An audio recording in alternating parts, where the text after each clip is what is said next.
Hi అండి, అందరికీ నమస్కారం. ఇప్పుడే అందిన వార్త.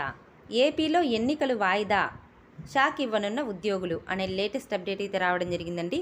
వీడియోలోకి వెళ్ళబోయే ముందు ఫస్ట్ టైం మన ఛానల్ని చూస్తున్నట్లయితే ప్లీజ్ సబ్స్క్రైబ్ చేసుకోండి. అలాగే వీడియో ఎక్కడ స్కిప్ చేయకుండా చివరి దాకా చూడండి. అప్పుడే పూర్తి ఇన్ఫర్మేషన్ తెలుసుకోగలరు. ఏపీలో ఎన్నికలు జరిగేనా, వాయిదా పడేనా? ఎన్నికల ప్రక్రియను సంక్లిష్టంగా మార్చేందుకు ఉద్యోగుల వ్యూహం. ఒక్కొక్క నియోజకవర్గంలో 175 నామినేషన్లు దాఖలు చేయనున్న ఉద్యోగుల కుటుంబ సభ్యులు ఉన్నారు.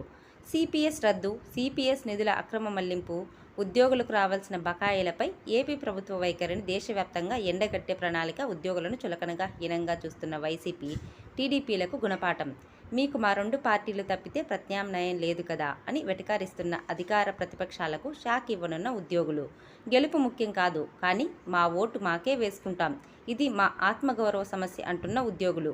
ఈ భారీ నామినేషన్ల వ్యూహం అమలులో తెర వెనుక చక్రం తిప్పుతున్న ఆల్ ఇండియా సర్వీస్ అధికారులు. ఈ భారీ నామినేషన్ల ప్రభావం ఏ పార్టీ మీద పడేనో, ఇదే జరిగితే రాష్ట్రంలో ఎన్నికలు నిర్వహించడం ఎలా అంటూ ఎన్నికల సంఘం టెన్షన్.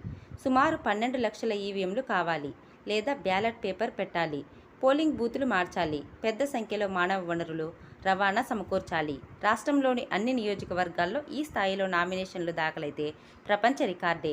మా జీతాల నుంచి మేం పొదుపు చేసుకున్న నిధులను మాకు తెలియకుండానే వాడుకుంటున్నారు.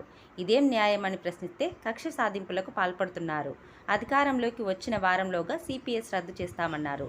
సిపిఎస్ రద్దు చేయకపోగా మా జీతాల నుంచి కంట్రిబ్యూషన్ పెన్షన్ కోసం ప్రతి నెల చెల్లిస్తున్న 10% నిధులను గత 12 నెలలుగా అక్రమంగా మళ్లించేశారు. అదేంటని ప్రశ్నిస్తే ప్రభుత్వ పెద్దల నుంచి చీదరింపులు, వెటకారాలు. మేం దాచుకున్న 26,000 కోట్ల రూపాయల సొమ్ము మా అనుమతి లేకుండానే, మాకు తెలియకుండానే వాడేశారు. దయచేసి మేం దాచుకున్న సొమ్ము మా అవసరాలకు మాకు ఇప్పించండి అని ప్రాధేయపడుతుంటే చిత్కారాలు, ఈసరింపులు చేస్తున్నారు అని ఉద్యోగులు అంటున్నారు. ఇలాంటి మరిన్ని లేటెస్ట్ న్యూస్ అప్డేట్స్ కోసం వీడియోని లైక్ చేసి షేర్ చేయండి. అలాగే ఛానల్ని సబ్స్క్రైబ్ చేయండి. Thanks for watching friends.